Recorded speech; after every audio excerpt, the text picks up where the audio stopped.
was sitting 2 tables away watching me. I didn't notice her at first. I was too busy pretending to read the laminated menu at Birchwood Diner, the one on Elgin Street in Ottawa, that my wife and I used to go to every Sunday after church. I hadn't been back in almost 8 months. My daughter-in-law had suggested it that afternoon. Neutral territory, she called it, like we were negotiating a ceasefire instead of just having lunch. Maybe we were. My son sat across from me, cutting his chicken sandwich into neat halves the way his mother taught him.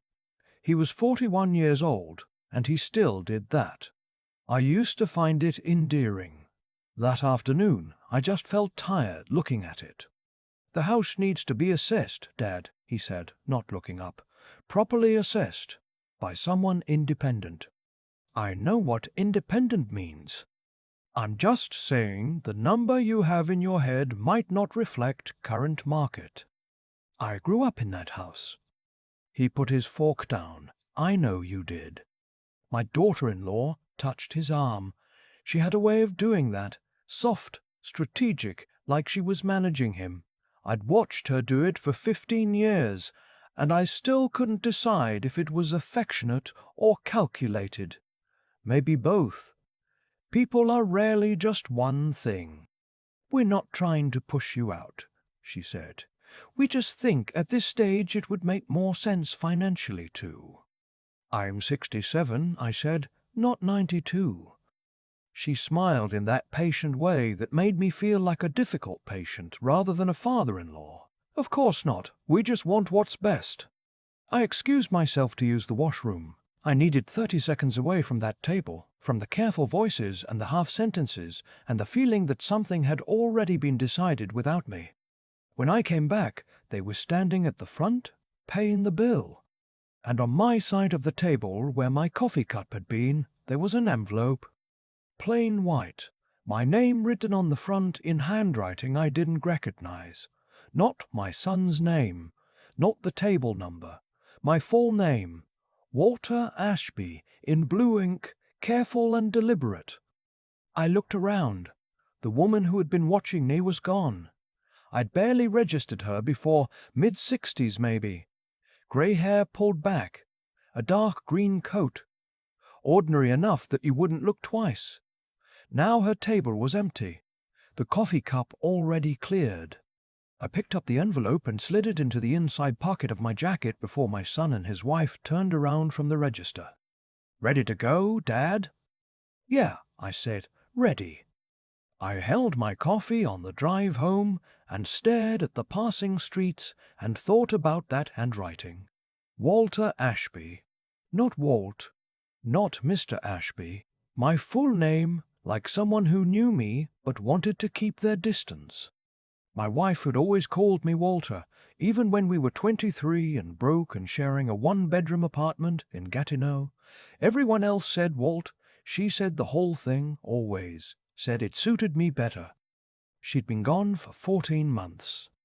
The house was quiet, the way houses get when someone who made noise is no longer in them. June had filled every room without trying, humming while she cooked, talking back to the television, leaving the radio on in the kitchen, even when she wasn't in there. Said she hated silence. Now the silence was all I had, and I'd learned to live inside it like a man who'd moved into a house that didn't quite fit. Rooms slightly too large, ceilings slightly too high. I sat at the kitchen table with the envelope for a long time before I opened it. I don't know what I expected. A flyer, maybe. A real estate card from someone who'd heard through a neighbor that a widower on Rochester Street might be persuaded to sell. It had happened before. Twice, actually, in the months after June died. People have a nose for vulnerability. Inside was a single folded piece of paper and a key. The key was small and brass, the kind that opens a safety deposit box. I turned it over in my fingers. No label. No markings beyond a stamped number on the side. 447. The note was short, 8 lines, maybe 9. "Walter, if you're reading this, I didn't get to you in time to explain in person. I'm sorry for the way I had to do this. I know how it looks. Your wife knew what was happening. She tried to stop it quietly, the way she did everything. She left something for you at the Rado Valley Credit Union on Bank Street. Box 4447. She made me promise to get this to you if anything happened to her. I think you already know it wasn't just a heart attack. Don't tell your son you have this. Not yet, please. A friend of June's. I read it 3 times. Then I sat very still for a while with the paper on the table in front of me and the key in my palm and the kitchen radio not playing anything because I'd never turned it back on after she died. I think you already know it wasn't just a heart attack. The thing is, I did know. I'd known it the way you know something you refuse to look at directly, the way you can sense a shape in your peripheral vision but keep your eyes pointed forward because you're not ready to see what it actually is. June had been healthy, not just for her age, genuinely healthy. She walked 4 kilometers every morning along the canal. She didn't smoke, barely drank, ate the kind of food that made dinner guests feel quietly judged. Her last checkup, the doctor had said her heart looked like a woman 15 years younger. 6 weeks later, she was gone. The coroner's report said cardiac event. Sudden, no warning signs. I'd ask questions and be given kind, patient answers that explained everything without explaining anything. I was grieving. I was 66 years old, and I'd just lost the woman I'd spent 43 years with. No one expected me to keep pushing. I hadn't kept pushing. I looked at the key again. I thought about the woman in the green coat, the way she'd been watching me. Not threatening, not nervous. Sad, maybe, like someone carrying something they've been carrying for a long time and were finally setting down. I didn't sleep that night. I lay in the bed that was still too large on June's side, and I stared at the ceiling, and I thought about all the small moments in the last year of her life that I'd filed away under grief and coincidence. The phone calls she'd take in the other room. The morning, about 3 months before she died, when I'd found her sitting at the kitchen table at 2 a.m. with her laptop open, and she closed it quickly and said she couldn't sleep, and I'd believed her because June had always been a light sleeper. The way she'd held on to me a little longer than usual when I left for my physio appointment that last week. I'd thought she was just feeling affectionate. I'd kissed her forehead and said I'd be home by noon. She died the following Tuesday.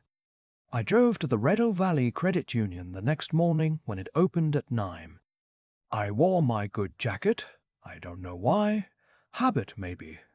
June always said you should dress properly when you go somewhere that matters. I parked on the street and sat in the car for a few minutes watching people walk in and out, and then I went inside. The woman at the desk had me fill out a form and asked to see ID. She didn't ask any questions about the account or how long it had been there. She just looked at the key and the number and brought me to a small private room with a table and a lamp and told me to take my time. Box 447 contained a USB drive and a handwritten letter. The letter was in June's handwriting. I knew it before I even unfolded it. 43 years of grocery lists and birthday cards and notes left on the counter. Picked up milk back by 6, love you. I would have known her handwriting anywhere. My darling Walter, if you found this, then something happened and I wasn't able to tell you myself. I need you to understand that everything I did to keep you safe. I should have told you sooner. I know that. I've known it for a while. I just kept thinking I could fix it without pulling you in. About 2 years ago, I found out that Brendan, your son's business partner, has been using the holding company they set up together to move money that doesn't belong to either of them. I found out by accident. You know how I am with receipts. I was helping our son sort through some filing because his bookkeeper quit, and I found transfers that didn't make sense. Not just off wrong. Categorized wrong, dated wrong. Amounts that had no corresponding invoices. I should have come to you, but I knew what you'd do. You'd confront him directly. and I was scared that if you did, it would get worse before it got better. So I started keeping records, quietly. I contacted the Financial Crimes Unit at the RCMP 8 months before I died. I have a contact there. Her name is Agent Beaumont. She'll know who you are. The USB has everything I gathered. 2 years of documentation. Our son doesn't know. I genuinely believe he doesn't know. But Brendan does. And Brendan has people around him who are not good people. 3 weeks before I died, Brendan came to the house when you were at physio. He knew about the RCMP. He told me to stop. He was very calm about it, which was the part that frightened me. I couldn't tell you, Walter. You would have gone straight to his front door, and you're 66 years old, and I love you more than I have ever been able to properly say. The heart medication they found in my system, I didn't take heart medication. Check with Dr. Kowalski. That prescription was never mine. I love you. I love our son. Please be careful how you do this. Please don't be alone when you open the USB. All my love, always, June. I sat in that room for a long time. The lamp on the table hummed faintly. Outside I could hear the muffled sounds of the credit union, a phone ringing, a door closing, someone's quiet laugh. Normal sounds, the world proceeding in complete indifference to the fact that my wife had been murdered, and I was sitting in a small beige room holding the proof. I wasn't angry yet. That came later. In that moment I was just still. The way a lake goes still before a storm, not peaceful, but loaded, every molecule waiting. I thought about Brendan Marsh. I'd met him a dozen times over the years, younger than my son by maybe 3 or 4 years, always well-dressed, the kind of man who laughed easily and remembered your drink order and made you feel, somehow, slightly flattered by his attention. My son had met him at a property development conference in Calgary 8 years ago. They'd built a holding company together, commercial real estate, small projects at first, and then larger ones. My son had been proud of it. I'd been proud of him. I thought about the last Christmas dinner, Brendan sitting at our table eating June's tourgère, asking me about my woodworking, telling me I should sell the pieces I made because they were genuinely museum quality. I'd been pleased. I'd meet him. I thought about June pouring him more wine and smiling at something he said, and all the while knowing what he had done to our family and what he was capable of. How frightened she must have been every ordinary moment of that last year, and how completely she had hidden it, from me, from our son, from everyone, because she was protecting us, because she always had. I made 2 phone calls from the parking lot. The first was to a man I'd known since university, a retired Crown attorney named Stephen. I told him I needed advice and that it was urgent and that I couldn't talk over the phone. He told me to come to his house that afternoon. The second call was harder. Agent Beaumont at the RCMP Financial Crimes Unit answered on the 3rd ring. When I gave her June's name, she went quiet for a moment. Then she said, "Mr. Ashby, I was hoping you'd call. I'm so sorry about your wife." "She was murdered," I said. It was the first time I'd said it out loud. A pause. "We know," she said. "We've been building the case. We were waiting on documentation we knew June had secured. Is it possible you found?" "I have everything," I said. "USB drive, 2 years of records." Another pause, shorter. "Don't go home yet," she said. "And please, don't contact your son today." The next 3 weeks were the longest of my life, and also the most purposeful I'd felt since June died. Stephen came with me to meet Agent Beaumont in person at an RCMP field office off Carling Avenue. She was younger than I expected, early 40s, no nonsense in the way that people who work financial crimes tend to be, more accountant than detective in appearance, which I suspect was deliberate. She walked us through what they already had and what June's documentation added. The picture it completed was not small. Brendan Marsh had been running a layering scheme through the holding company for approximately 4 years. Commercial properties purchased through the company had been used to process money from sources the RCMP declined to name specifically, but described carefully as organized. My son's name was on the corporate documents. He was a signing officer. "Does he know?" I asked. Agent Beaumont chose her words the way lawyers do. "We believe he was brought in primarily for legitimacy. His professional background, his reputation. We believe he was kept away from operational details deliberately." "Does he know?" I asked again. "Not in a way that is currently actionable," she said. I took that to mean no. I chose to believe it. The question of June's death was handled by a separate unit. Dr. Kowalski confirmed under renewed inquiry that no cardiac medication had ever been prescribed to June. The coroner's office reopened the file. I won't describe all of what happened in those meetings, except to say that the phrase digoxin toxicity appeared, and that the compound in question does not occur naturally in a healthy 64-year-old woman who had no cardiac history. It had been in the tea. She'd mentioned to me once that Brendan had brought a small gift when he came by that afternoon. A tin of loose-leaf tea from a shop on Sparks Street. Said it was a thank you for the dinner. I'd thought it was a normal kindness. I'd drunk some of it myself. A few cups over the following days. Not enough. Not the right timing. She drunk it that same evening. They arrested Brendan Marsh on a Tuesday morning 14 months and 3 days after June died. I know the exact count because I'd been counting. My son called me from outside the RCMP office in a voice I hadn't heard from him since he was a teenager, cracked open, bewildered, not yet understanding the full shape of what had happened. "Dad," he kept saying, "Dad, I swear I didn't." "I know," I said. "I know you didn't. How long have you? Come over tonight. I'll tell you everything." He came with his wife. I made the lamb stew June used to make, the one that takes 3 hours and fills the whole house. I set the table properly. I put out the good dishes. June would have done the same. Feed people the hard things alongside something warm. I told them everything. All of it. June's letter, the documentation, the credit union box, the months of careful work she'd done in silence while I'd been sleeping 8 feet away and not knowing. My daughter-in-law cried.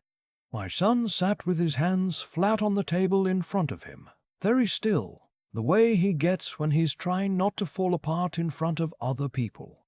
He gets that from me. At some point he said, "She never said a word to me." "No," I said. She was protecting me. She was protecting all of us. That's who she was. He nodded slowly. Outside, the February wind was picking up. The house creaked the way old houses do in winter, settling into itself. "I'm sorry I pushed about the house," he said quietly. "I know you were trying to help."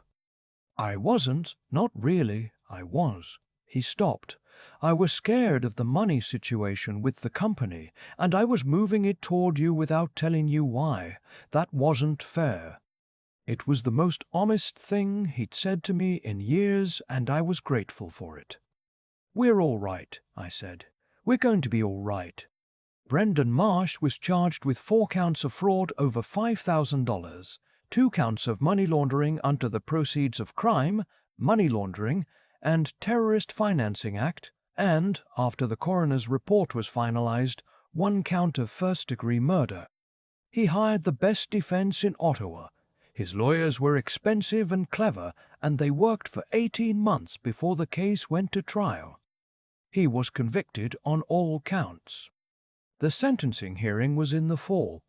I sat in the gallery on a Tuesday morning, and I listened to the judge speak, and I thought about June, the way I always do when something important happens that she should have been there for.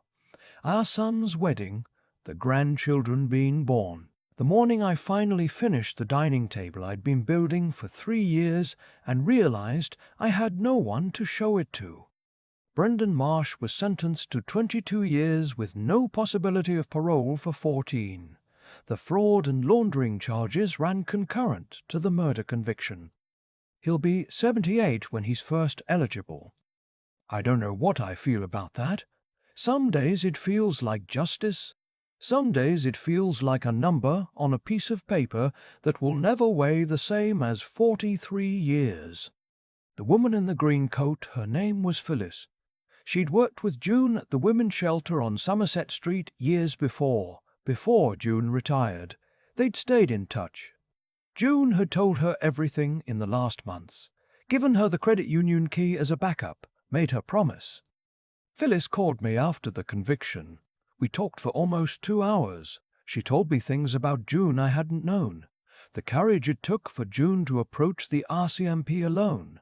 The nights she'd come into the shelter to volunteer, just to have somewhere to go with.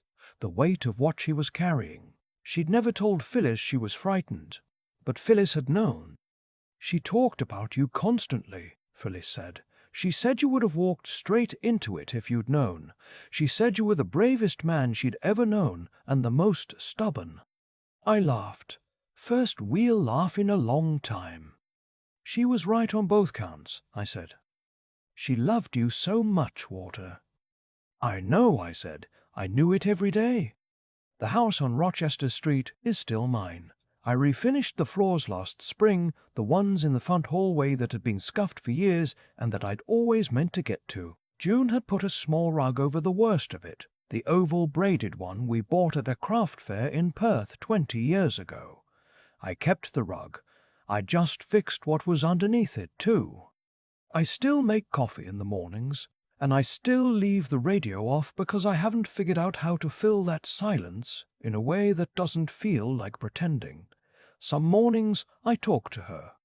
Not in a desperate way, just the way you talk to someone who's been part of your thinking for so long that the habit of including them doesn't stop just because they're not in the room anymore. I tell her about the grandchildren, about the table I finally finished, about the day the RCMP called to confirm the sentence and I stood in the kitchen and said her name out loud just once into the quiet house. She saw what I couldn't see. She carried what I didn't know to carry. She walked straight into danger to protect the people she loved, and she did it the way she did everything, quietly, completely, without needing to be seen. If you knew June Ashby, you already know that's exactly right. And if you didn't, well, now you do.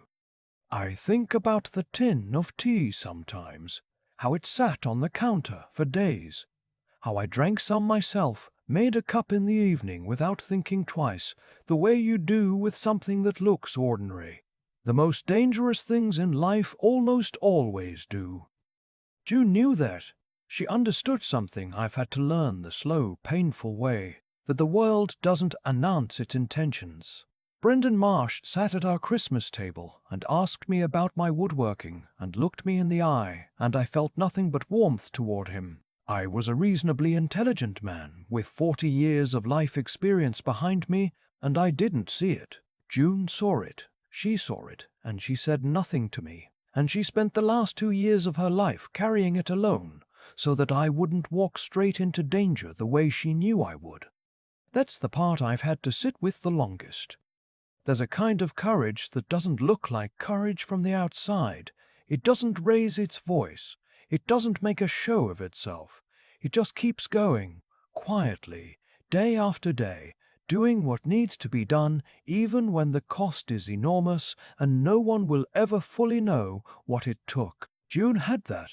She had more of it than anyone I've ever known, and I think, if I'm honest, I spent 43 years benefiting from it without ever quite understanding what I was benefiting from. I'm a stubborn man. I've always solved problems by walking toward them. That's not wisdom, it's just temperament. What June had was something harder to come by. She could hold two things at once, the knowledge of how bad things were and the patience to address them in a way that would actually work. She didn't react. She thought. She planned. She built a 2-year case in silence while making dinner and tending the garden and asking me how my knee was doing after physio. That takes a kind of discipline I'm not sure I could have managed. What Brandon had in contrast was the intelligence to construct something elaborate, but not the integrity to care who it hurt. That's a combination that ends badly. Not because the universe arranges for justice, I don't believe that, not as a neat principle, but because that kind of recklessness leaves traces. It always does. Greed makes people careless. Arrogance makes people believe they've covered everything. June was counting on exactly that. The RCMP told me after everything was done that her documentation was meticulous. Every transfer, every date, every inconsistency she had noticed while helping sort through a filing cabinet one ordinary afternoon. She hadn't been looking for it. She just paid attention, the way she always paid attention. And when she found something wrong, she didn't look away. I think that's what I want to carry forward from all of this, if I'm being honest. Not the grief, though the grief is still there.